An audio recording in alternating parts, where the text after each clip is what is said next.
Boa noite, meus amigos. Estamos aqui de volta. Como sempre, começamos esse programa invocando a Santíssima Virgem Maria e o Santo Padre Pio de Pietrelcina, para que roguem a Deus que nenhuma injustiça se cometa nesse programa. Queria, antes de tudo, avisar aqui aos interessados que houve uma mudança na data marcada para o curso de Filosofia da Ciência, que será dado aqui em Colonial Heights em maio. O começo do curso foi transferido para o dia 10, então será de 10 a 15 de maio. Informações com o senhor Eduí, pelo telefone 041 9974 4443. Muito bem. Aqui o pessoal vivia dizendo que o Obama não consegue dar nem bom dia sem teleprompter. E até que ele não consegue falar nem com criança sem teleprompter. Diz isso porque todos os discursos dele, em qualquer lugar, sempre tem o teleprompter. E quando pegam ele numa entrevista sem o devido equipamento, ele se atrapalha todo e fala as coisas mais horríveis que só o comprometem. Então o pessoal dizia, olha, ele precisa de teleprompter para falar até com criança. Agora, aqui o site sphere.com, desmente isso, diz, não, isso é uma mentira. Ele esteve aí na escola Graham Road, escola elementar em Falls Church, Virgínia, e conversou com as criancinhas sem teleprompter. Olha só que realização intelectual fora do comum. Ele conseguiu conversar com criancinhas de 7 a 10 anos sem teleprompter, gente. Sabe lá o que é isso? Tá vendo? O homem é um gênio fantástico, né? Então, agora aí no Brasil também, o gênio aí também está cheio de gênio.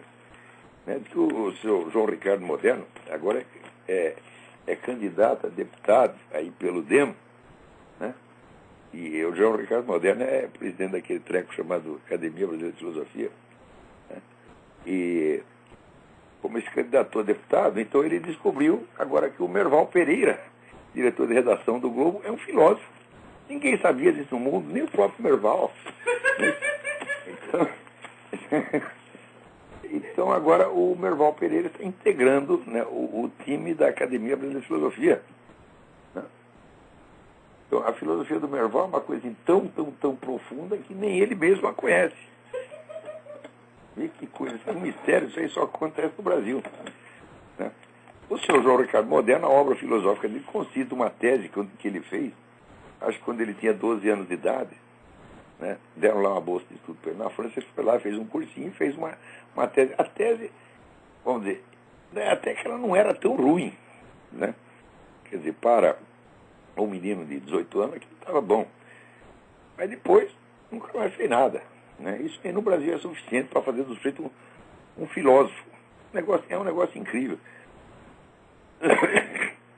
Quer dizer, essa burocratização da filosofia é uma coisa incrível. Eu acho fantástico que as pessoas consigam entender a filosofia como uma disciplina, uma matéria que se pode dar no ginásio e até no primário, né? Isso aí desmente tudo o que se entende por filosofia desde que o mundo é mundo, mas a burocracia pode tudo. Aliás, aqui eu recebi um livro, ainda não publicado, do Miguel Bruno Duarte, de Portugal, onde ele descreve a situação da educação em Portugal. É uma coisa de arrepiar os cabelos, gente. É coisa... Não por culpa dos portugueses, mas por culpa da União Europeia, desses burocratas todos que vem uniformizando tudo. Aliás, e ali ele mostra uma coisa incrível que eu mesmo não sabia. Quem ferrou com a educação em Portugal foi o Marquês de Pombal. Se pegar manuais de história, dicionários, todos vão dizer, o Marquês de Pombal é o sujeito que introduziu o iluminismo em Portugal, libertando Portugal das trevas medievais e mandando os jesuítas, a Companhia de Jesus, lamber sabão. Mas acontece o seguinte, acontece que hoje existem documentos suficientes que mostram que dentro da Companhia de Jesus houve mais pesquisa e mais descoberta científica do que entre todos os seus adversários. Quer dizer, quem estava fazendo a ciência andar era, de fato, os jesuítas.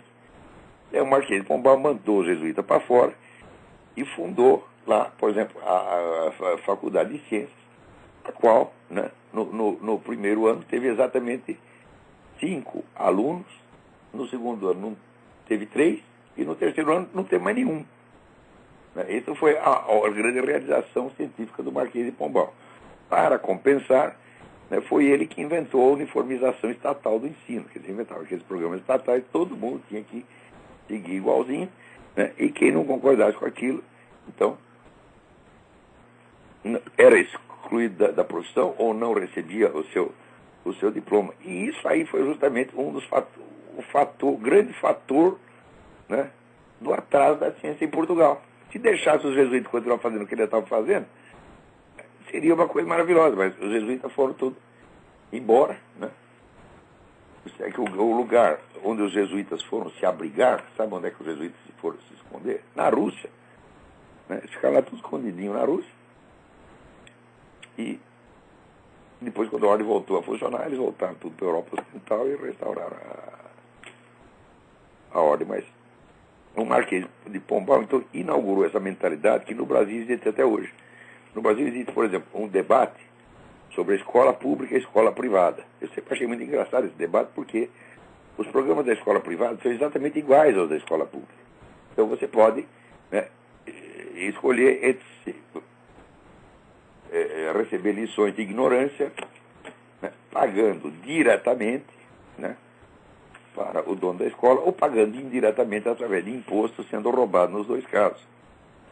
Aliás, esses dias me chegou aqui, né, alguém me mandou o editorial da Folha, dizendo assim que no ranking de educação da Unesco, o Brasil caiu de 76º lugar para 88º lugar, né?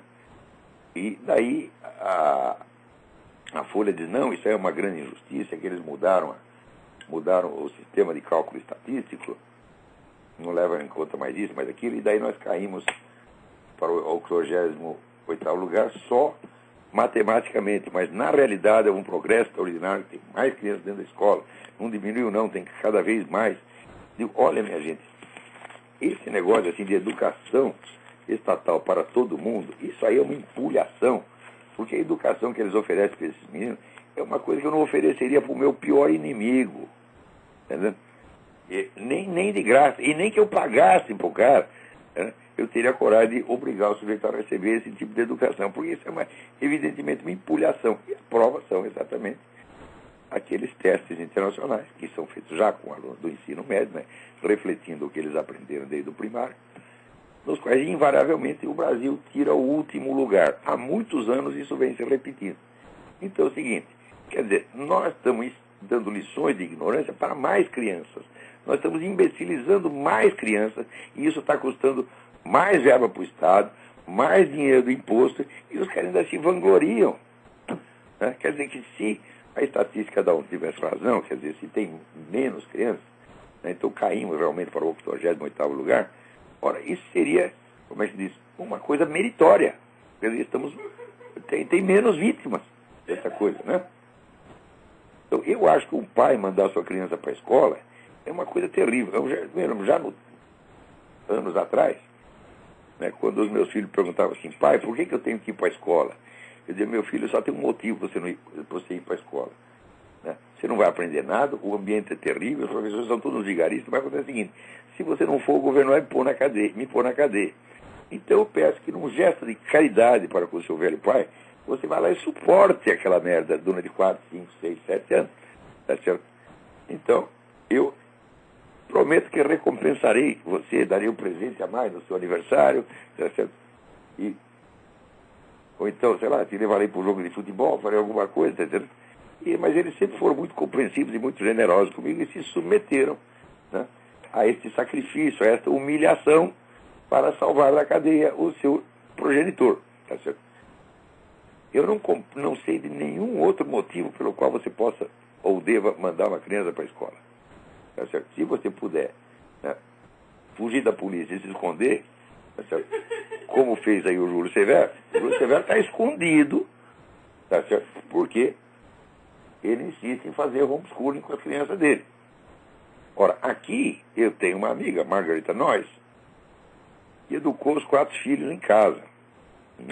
Aliás, ela vai dar um curso lá no site www.seminariofilosofia.org. Ela vai começar amanhã. Né?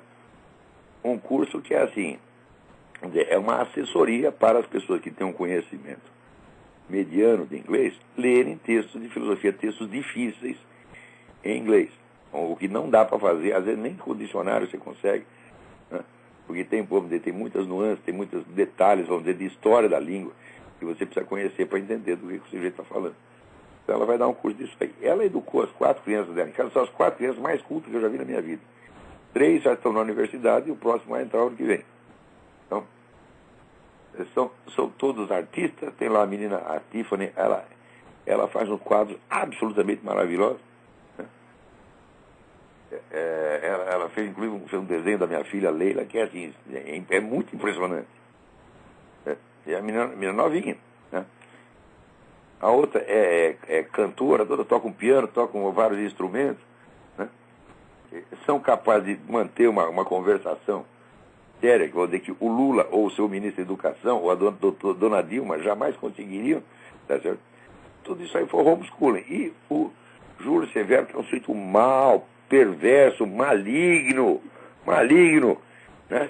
Ele pretende dar essa educação para os filhos dele, em vez de mandá-lo para esses puteiros estatais. Né? Quer dizer, ela não é um desgraçado mesmo, né? Então, tem gente aí querendo matar o Júlio Severo. Né? Outro dia publicaram até o endereço onde ele estaria.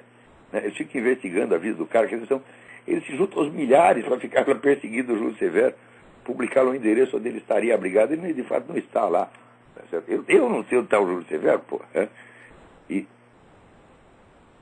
agora, sei lá que no site dele tem um link para você dar contribuições e você deve mesmo.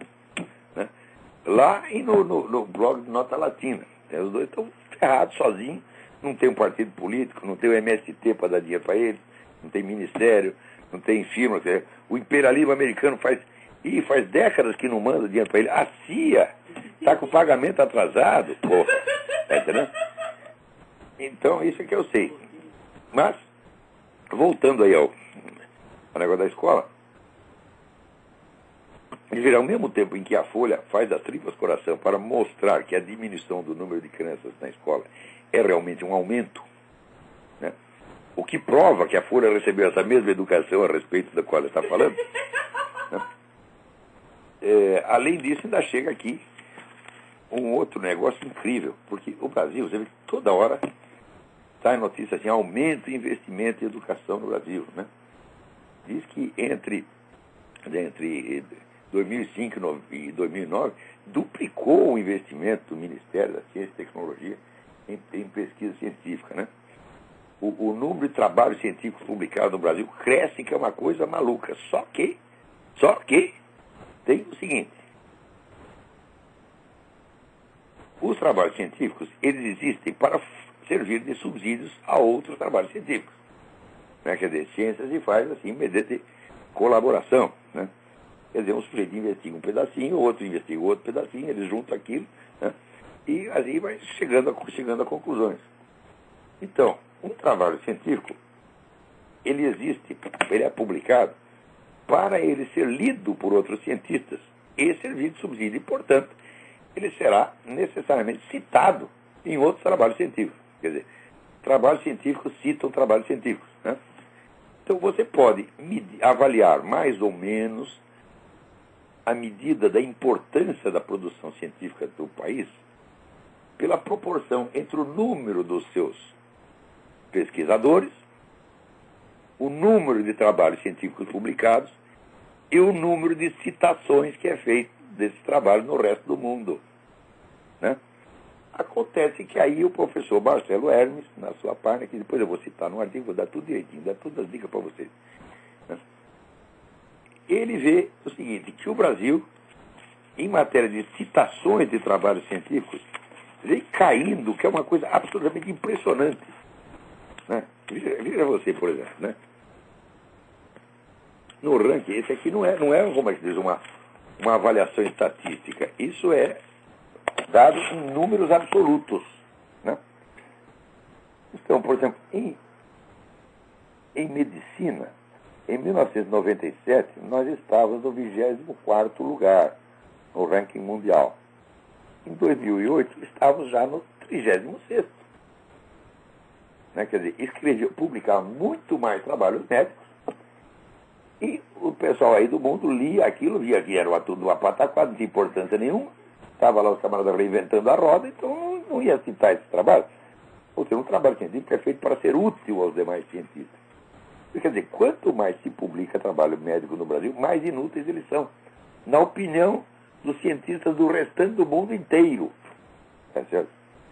Em bioquímica e genética, em 1999, estávamos no 19º lugar. Baixamos para o 36º. Em biologia e agricultura, estávamos no 18º em 1997 e o 32º em 2008. Em química, estávamos, veja que coisa, estávamos no 15º lugar no mundo em 1997. Agora estamos no 28º.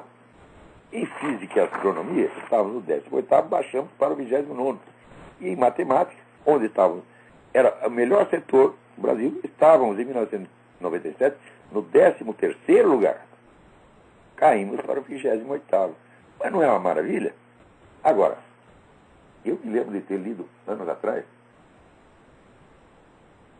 bastante tempo atrás, na Folha de São Paulo, a Folha de São Paulo está descendo o cacete na Universidade Brasileira porque não produzia um número suficiente de trabalhos científicos. Né?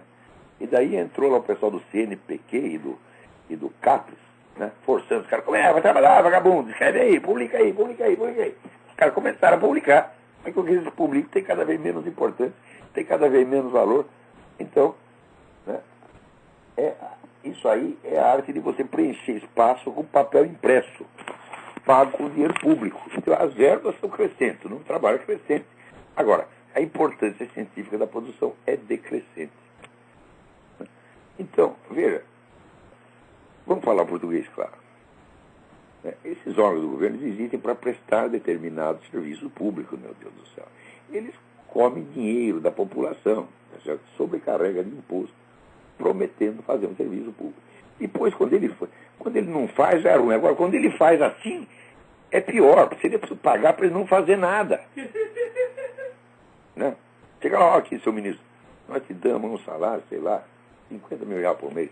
O senhor ficar quietinho no seu canto e não dá palpite na educação. Porque até houve um ano em que o Brasil tirou o último lugar, como sempre, nos testes internacionais. E note bem, isso também não é cálculo estatístico, são números absolutos, né?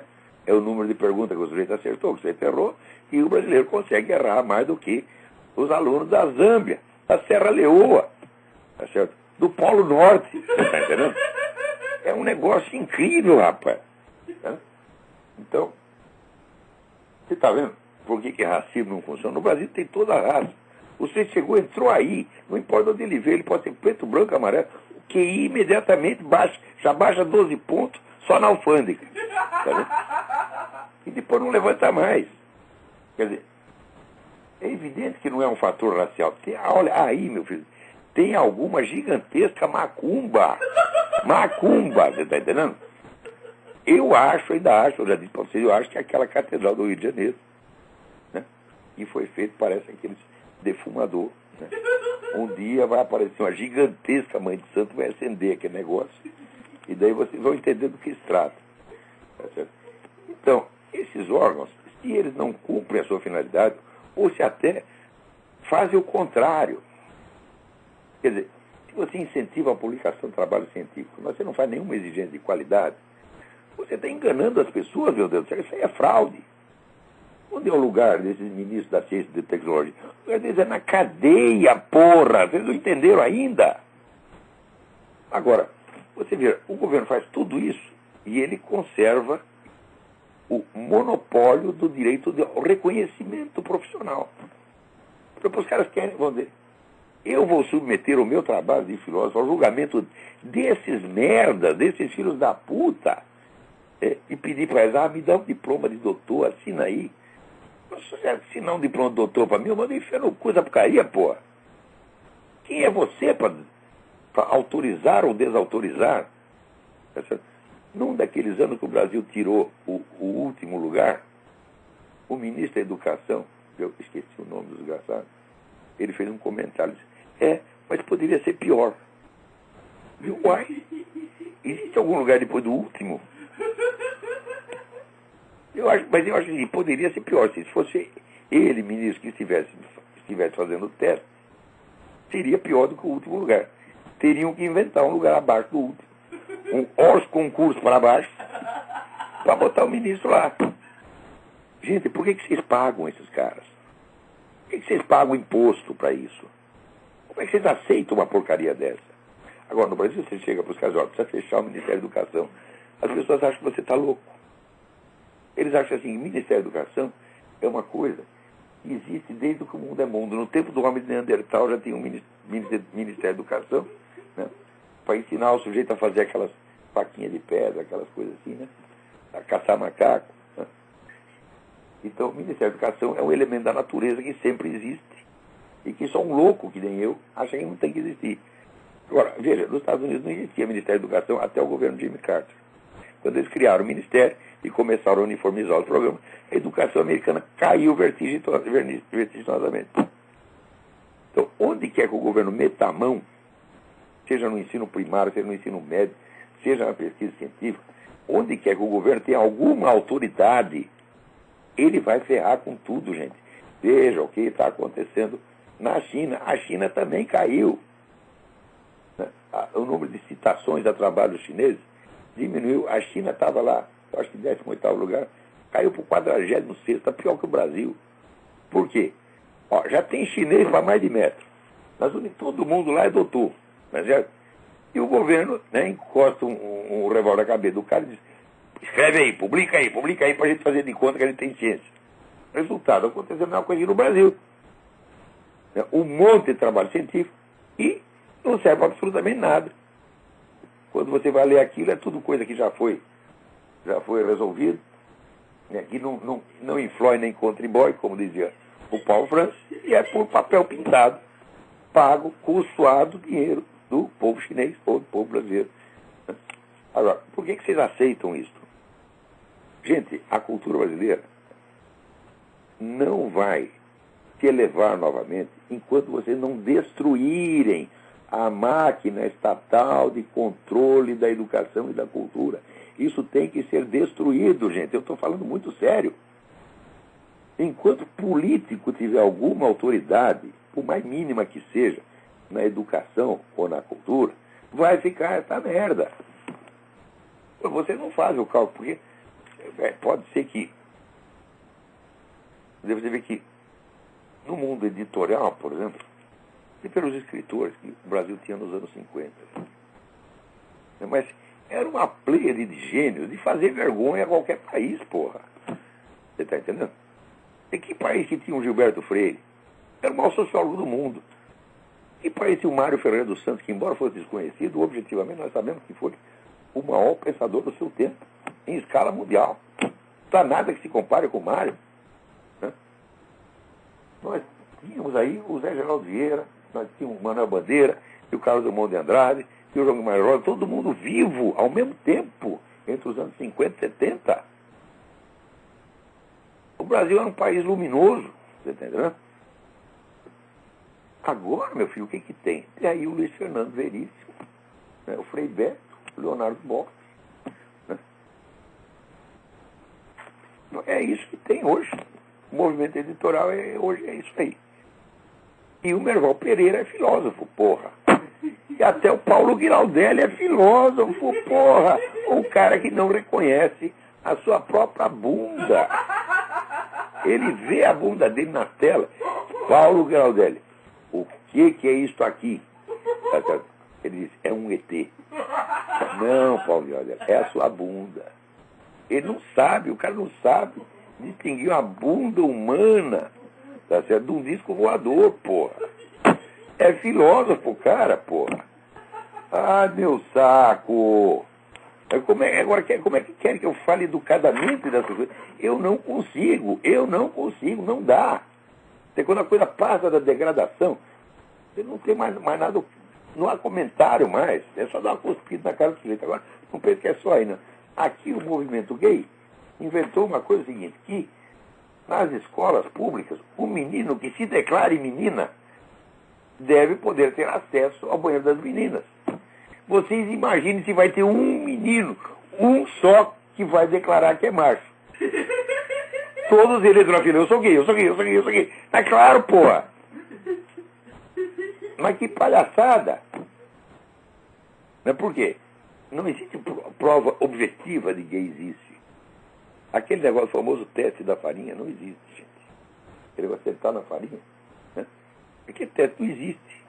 Porque existe o gay não praticante. Aliás, eu acho que a maioria é não praticante, porque ninguém os come.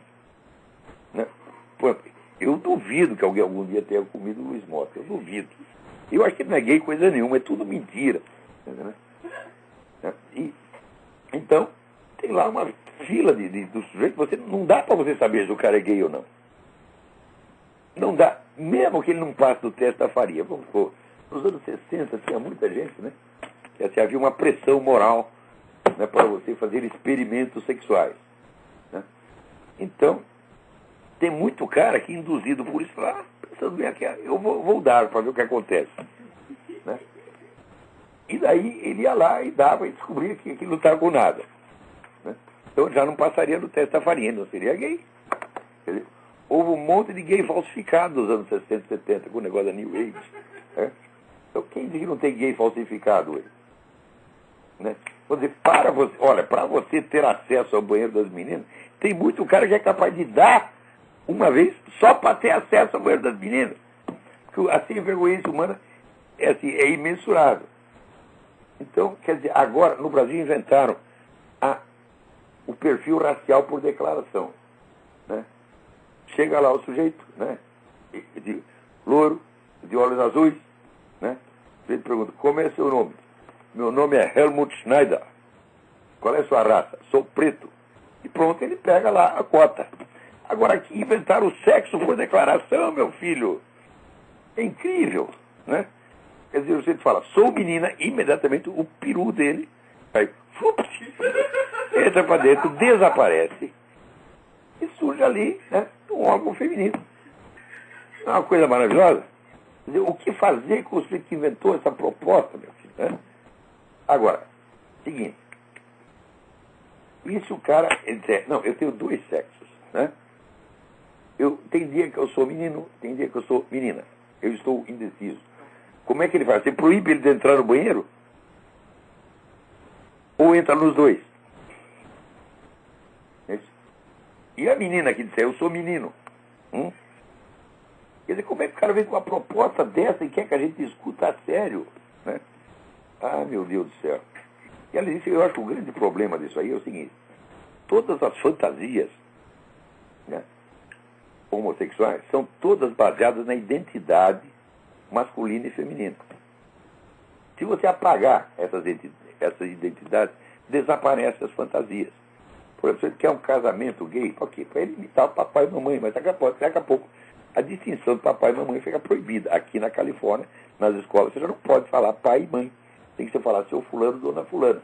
Isso porque ainda se admite, você vê que imposição horrível, ainda se admite a diferenciação, né, de tratamento conforme o sexo, senhor e senhora. Isso é uma coisa horrorosa, devia inventar uma terceira coisa.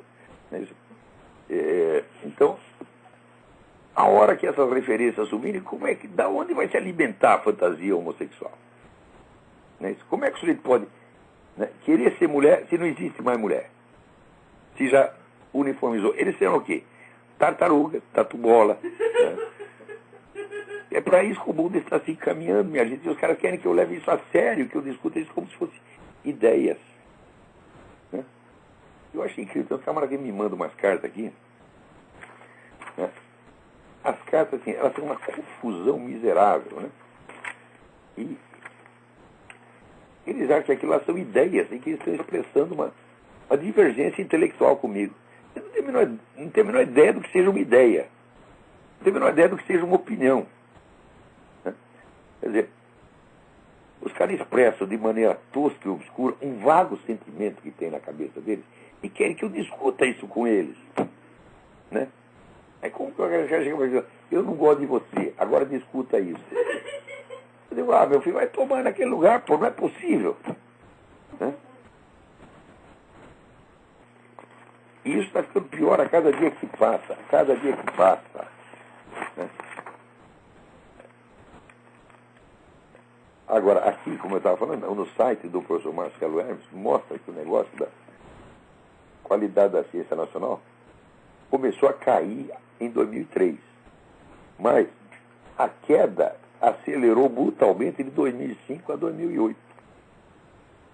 Justamente o período que o governo começou a meter mais ainda o seu nariz em assuntos que não são da sua alçada. Olha, pensa bem, educação primária obrigatória. Por que uma criança é obrigada na escola a aprender a ler e escrever se o presidente não precisa saber ler nem escrever? Como é que você pode impor ao outro uma responsabilidade que você não é capaz de arcar?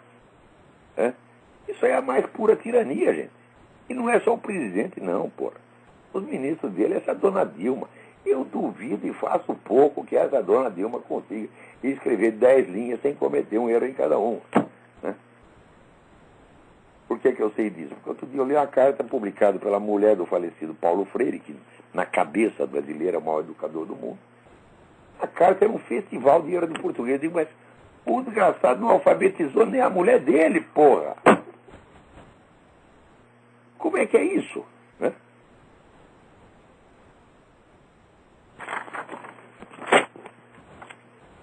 Agora, olha aqui, que a senadora Cátia Abreu, do DEM,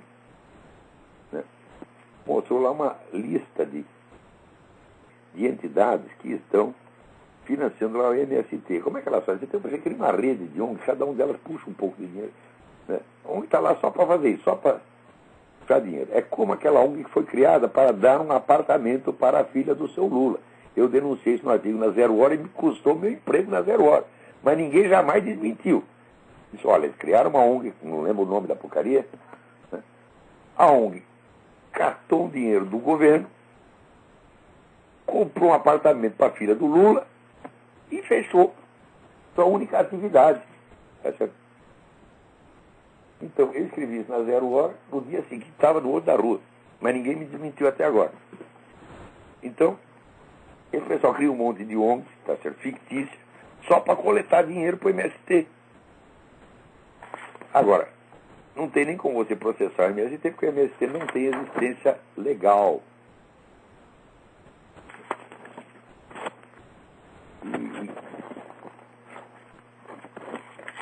E assim vai. Agora, você vê, olha, meu Deus do céu. Quando eu falo ignorância brasileira, a ignorância é tanta, que ela afeta todo mundo. Eu também sou afetado por isso. Vocês sabiam que na cidade de Sorocaba, São Paulo, houve uma senhora, Florípris Dornelas de Jesus,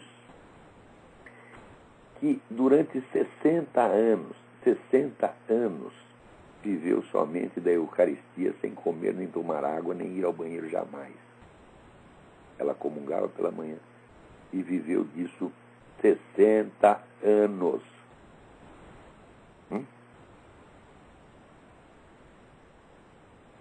Isso acontece no Brasil.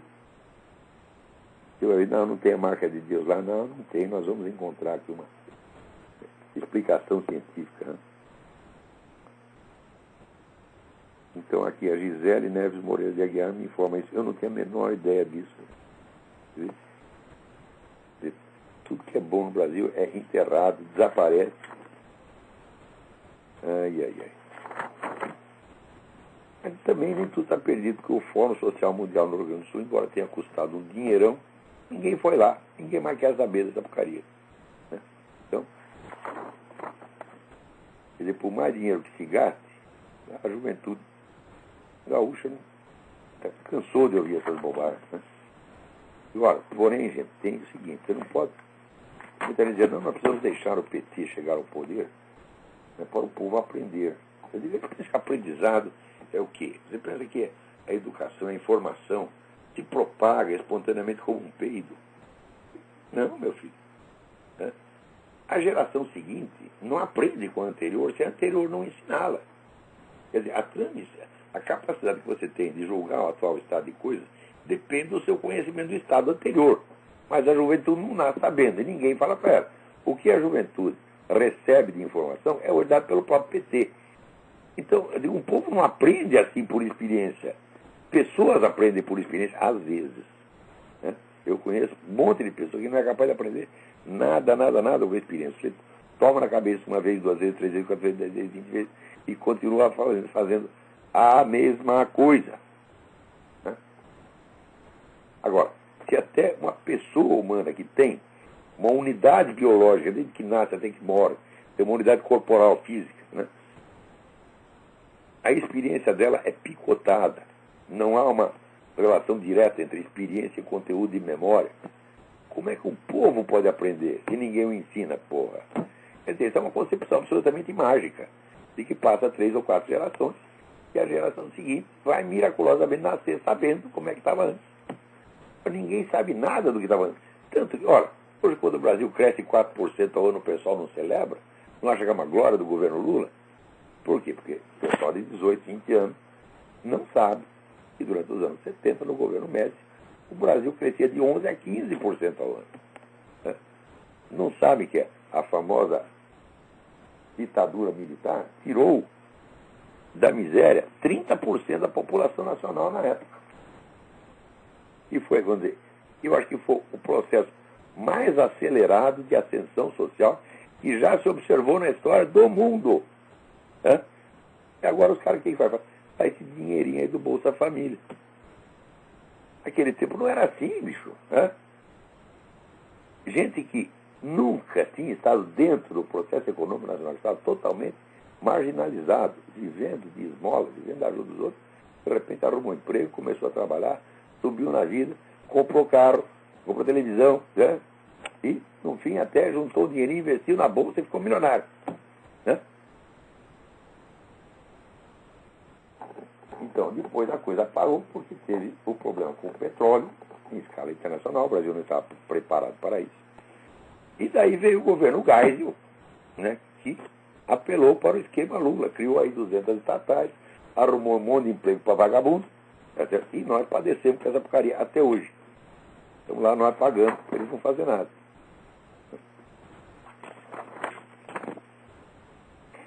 Olha aqui, agora, você, nem tudo está perdido, meu filho, nem tudo está perdido. Você, se você, né, não tem uma chance de subir na vida, você pode se inscrever na primeira escola gay do país, em Campinas, fazer curso de drag queen. Olha, tem aí, isso é que é um ramo próspero da economia.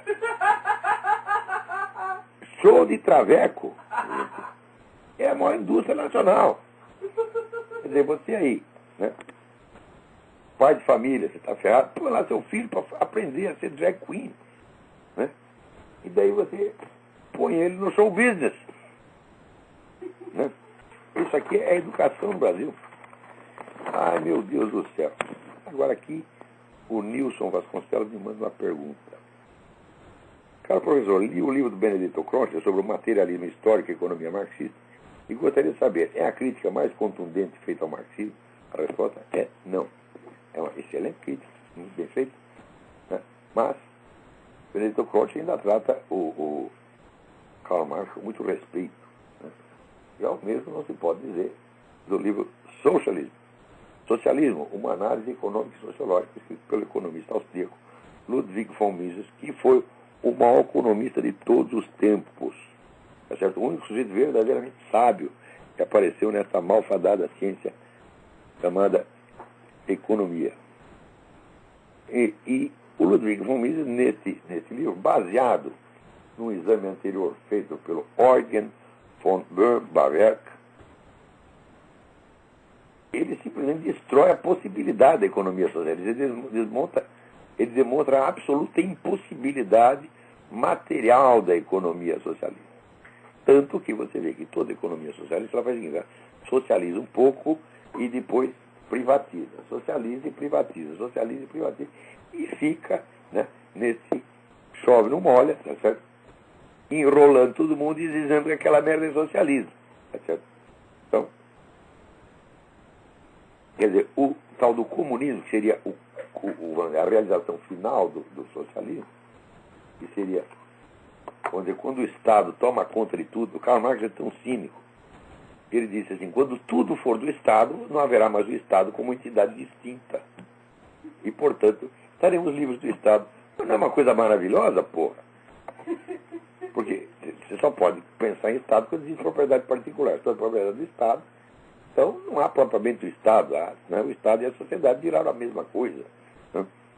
Então, Quer dizer, se o sujeito te dominar completamente, tudo, dominar até seus pensamentos, você estará livre, porque você não tem mais a noção de liberdade. Mas então você sente que você está livre. Né? Então, nesse livro, o von Mises mostra a absoluta impossibilidade. O texto no qual ele se baseou, que foi o precursor dele, do texto Eugen von Böhm-Bawerk, está publicado no meu site. Tem uma tradução que foi feita pelo Instituto Liberal antigamente e que a gentileza do meu falecido amigo Donald Stewart permitiu que eu publicasse uma versão eletrônica. Não deixem de ler esse livro. Böhm-Bawerk escreve B-O com trema H-M tracinho B-A-W-E-R-K. Então, agora, do ponto de vista filosófico, a melhor crítica é aquela feita por Eric Voegelin. Né? Aqui o pessoal fala Eric Voegelin. Você fala Voegelin, eles não sabem o que está falando. Né? Mas essa crítica está espalhada ao longo de vários livros do Eric Voegelin. Né? Em parte está naquela História das Ideias Políticas que ele redigiu até o 8º volume, daí parou, decidiu não publicar, só foi publicado póstumamente. Em parte está no livro A Nova Ciência da Política, em parte está espalhada aqui ali na obra dele. Esse é o grande problema com o Eric Voegelin. Mas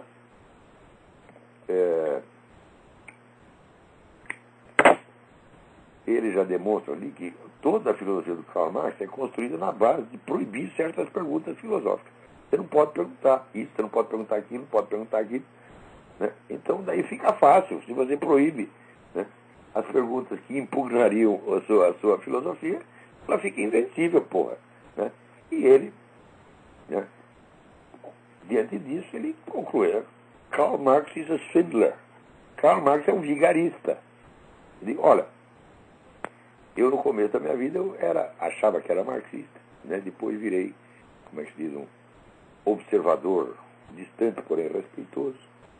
Né? Depois virei um contestador do marxismo. E hoje eu estou com o Eric Voegelin. O cara é vigarista mesmo, gente. Tá? Você vê que ele previu o empobrecimento progressivo do proletariado. Né? Como, em vez de acontecer isso, o proletariado subiu de padrão de vida ao longo de 20 anos, né? O que ele fez, né, nos volumes finais de O Capital? Ele sumiu com as estatísticas dos últimos 20 anos, usou só de 20 anos atrás. O que é para fazer com um cara desse? É para dar um pontapé no meio do cu, ele vai para casa, gata, cala a boca. Como é que você pode respeitar um cara desse? Agora, toda a cultura moderna, a educação moderna, é toda baseada nesses mitos.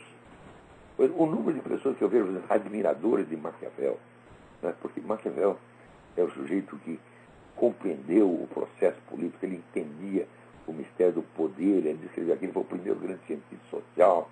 Né? Ele, ai meu Deus do céu. Maquiavel é assim, ele sempre esteve do lado perdedor. Todos os partidos que Maquiavel apostava sempre se ferrava, e no fim o próprio Maquiavel se ferrou. Mas se ele entendesse alguma coisa de poder, aconteceria isso com ele, coitado. Né?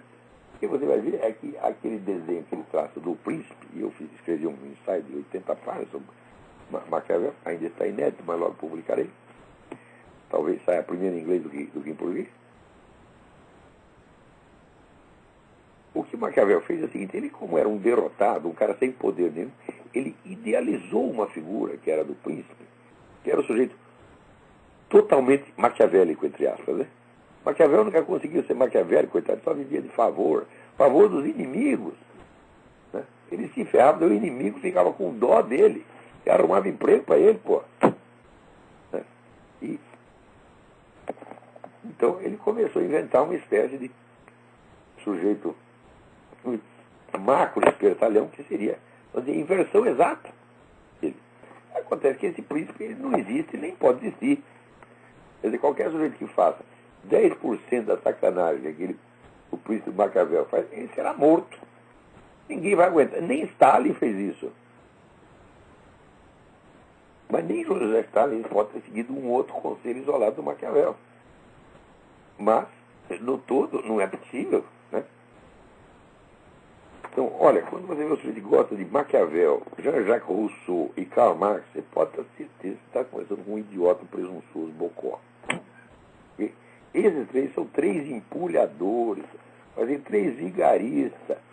Jean-Jacques Rousseau, ele escreve no livro Les Rêveries du Promeneur Solitaire, os devaneios do caminhante solitário, ele escreve uma coisa tão singela. Ele diz: eu sou a alma mais bondosa da Europa. Ninguém é tão bom quanto eu.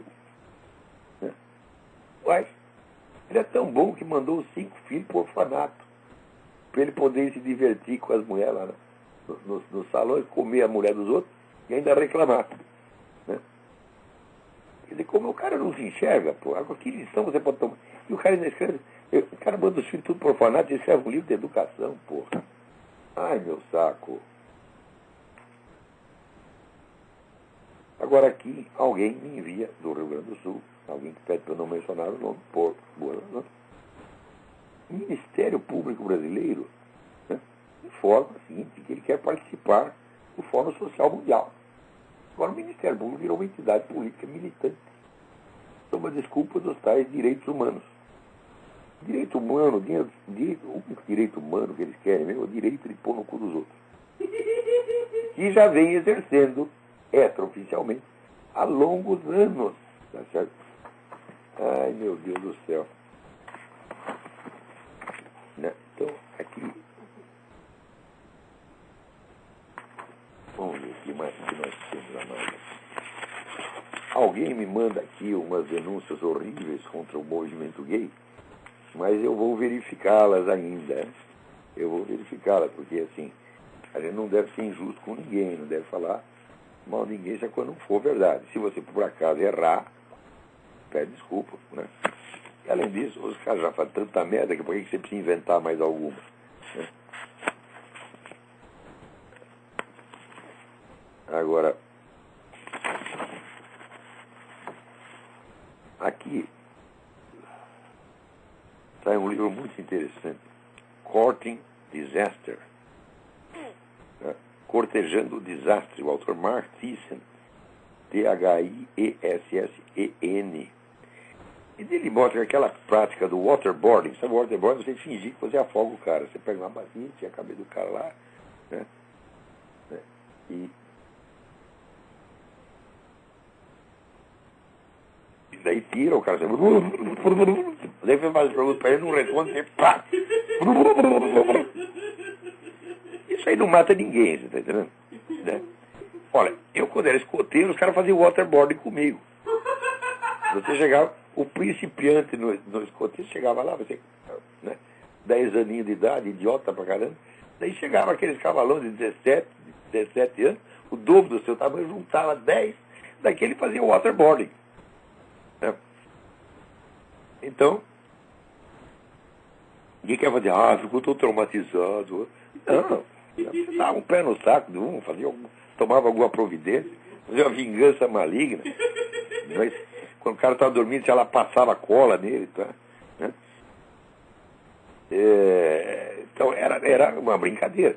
Uma coisa que pode ser feita como brincadeira não pode ser grave. Né? E o cara que se impressiona muito com o waterboarding é porque é um cagão mesmo, tá entendendo? Então, o cara para ser homem-bomba, não precisa ser muito corajoso, basta ser idiota, porra. Né? O cara acha que vai comer não sei quantas virgens no paraíso, não vai chegar lá. Pô, chega lá, tem um negão da academia do Mike Tyson esperando ele lá, porra. Né? É uma grande decepção. Né? Então, o cara acha que porque ele matou um monte de gente, ele vai ter um montão de virgens. Sei. Eu duvido, isso é uma loucura. Não é possível. Se você ler o Corão, bom, o Corão oferece para quem é mártir, né? Agora, o sujeito que entra no supermercado, explode lá um monte de velhinho e criança, e daí chega lá no paraíso, bate na porta, cadê minhas virgens? Fiz o caralho, meu filho. Tu vai lá pro Satanás, chega lá pro Satanás, tá com uma piroca de 1,5 m. Piroca em chamas, piroca flamejante, esperando você. É o que tu merece. Então, O cara que mostra o seguinte, que graças ao waterboarding, um monte de atentados foram evitados. Quer dizer, o waterboarding salvou esse país, porra. E agora não só o cara proibiu o waterboarding, né, como estão devolvendo os terroristas. Então, tiram os terroristas das prisões militares, fazem ser julgados por tribunais civis. Nos tribunais civis é tudo, o processo é público. Então não tem mais segredo de Estado e você é obrigado a revelar, o governo é obrigado a revelar todos os seus planos, né, para caça aos terroristas. Mas, ora, isso é o que os terroristas estavam pedindo ao capeta, eles querem saber o que o governo vai fazer contra eles. Então agora o governo é obrigado a contar tudo. Quer dizer, ora aqui, gente, vamos falar o português, claro. A carreira do senhor Obama foi paga inteiramente pelo gente da Arábia Saudita, porra. E ele está trabalhando. Ele chega lá na Arábia Saudita, ele se curva perante o rei da Arábia Saudita, né? Como que diz, obrigado pela propina, né? Então o que você quer? Para quem que você está trabalhando? Eu trabalho para a Arábia Saudita, porra. E a Arábia Saudita financia esses terroristas todos. É uma coisa tão óbvia que a pessoa tem que pensar nisso mais de 30 segundos, é porque está com QI 12. Então, olha, por hoje, gente, aqui, né? Hoje, eu acho que por hoje é só. Aquele pessoal do site do Olavo de Carvalho nos Odias que ia telefonar aqui. Alguém me avisou, não, será que vão telefonar? Mas não telefonaram, deu com acesso de temor servil. Eles não telefonaram, não. Fizeram muito bem. Esse pessoal, assim, Você imagina 4 mil sujeitos se juntando para tocar punheta intelectual, falar besteira pra caramba, né? E achar que estão fazendo a grande coisa. Ai, meu Deus do céu. Só essa proposta, ó, aqui nós queremos discutir ideias, né? Vem você aí, nós vamos em 4 mil do outro lado. Eu digo, mas, puta, como é que eu vou responder para 4 mil pessoas? Como é que você vai dizer que isso é um debate de ideias, né? Debate de ideias que está lá xingando minha mãe, falando mal da minha família, né, me acusando de mil e uma coisa que eu nunca... Inventando a minha história. Tem cara que inventa ali, meu Deus do céu, cada coisa, né? Diz que eu, quando estava na esquerda, recebi ameaças de morte, e daí eu desapareci, e daí reapareci como direitista. Falei, quem me ameaçou de morte quando eu estava na esquerda, meu filho? Né? A direita, em geral, não faz isso. A direita, naquele tempo, era o CCC. O CCC não ameaçava ninguém. De vez em quando chegava a dar umas porradas, né? Entrava 12 elementos do CCC numa assembleia de 3 mil valorosos militantes estudantis, e os 3 mil saíam correndo. Isso eu me lembro que acontecia. Olha, só de ver isso já foi um motivo para eu não querer ser esquerdista mais. Eu falo, não, eu não quero estar com esses caras aí, pelo amor de Deus. Né? E não nego que havia pessoas valentes na esquerda, eu mesmo conheci um. Né? O Rui Falcão, que é um sujeito maluco completamente, ele era um homem valente. Ele uma vez enfrentou 5 caras num tiroteio na escadaria da Faculdade de Direito. Quer dizer, se ele tivesse um cérebro equivalente aos culhões, seria um grande homem. Infelizmente, tudo o que tinha de matéria-prima foi para os culhões, não sobrou nada do cérebro. Então, eu digo, mas era um cara, mas a maioria era um bando de cagões como jamais houve na face da Terra. Né? Tanto que no dia 31 de março, quando disseram assim, olha, o general Mourão Filho está vindo com os tanques aí de Minas Gerais para o Rio de Janeiro. Toda a liderança esquerdista, todos os heróis do esquerdismo desapareceram no mesmo instante, foram tudo para dentro das embaixadas. Diziam, não, eles vão matar todo mundo. Não matar ninguém. Ninguém. Nenhum. O pessoal do exército não deu um único tiro. Para não dizer que não deu um único tapa, o general César Montanha chegou num forte no Rio de Janeiro, deu 2 tapas na cara do sentinela e disse, agora o comandante dessa porra sou eu. Todo mundo obedeceu. Né? Então, o almirante Cândido Aragão juntou lá um monte de fuzileiro naval dizendo que ia matar o Carlos Lacerda. Né? O Carlos Lacerda foi pro rádio e disse, vem aqui, seu filho da puta, que eu mato você primeiro. Assim, nesses termos, pedeferimento. Né? O Aragão pensou, é melhor a gente tomar uma cerveja, porra. E pronto, quer dizer, a esquerda sempre foi assim, gente, sempre vai ser. Sempre vai ser. Né? Não tem jeito, porque o esquerdismo é uma coisa intrinsecamente falsa. O sujeito não pode viver de uma falsidade sem que todas as energias vitais dele refluam, vão para baixo. A personalidade se desmonta. Não que na direita não tenha gente assim, tem, só que na esquerda é obrigatório. Na direita só se você quiser. Né? Então tá aí o pessoal da Academia Brasileira de Filosofia que não me deixa mentir. Esse seu moderno, a academia dele publicou o meu livro Imbecil Coletivo, em parceria com a Faculdade da Cidade. E daí, como o negócio pegou mal no meio acadêmico, aquele primor de valentia, de macheza, que é o seu João Ricardo Moderno, imediatamente publicou a cartinha no Jornal do Brasil. Não temos nada a ver com isso. Eles usaram o nome da academia indevidamente, não sabia de nada. E não me restou alternativa senão publicar a foto do seu João Ricardo Moderno no lançamento do livro, a nota fiscal da gráfica em nome da Academia Brasileira de Filosofia, e assim por diante. Quer dizer, para que quer pagar? Se ele quer, vamos dizer, para se livrar de um vexame, ele passa outro 10 vezes maior.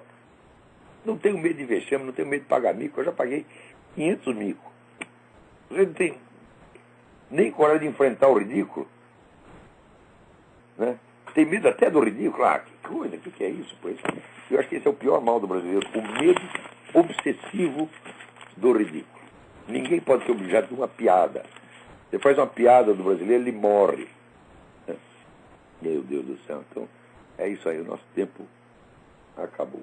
Então, se alguma coisa, dançou. Agora fica para a semana que vem. Muito obrigado a todos.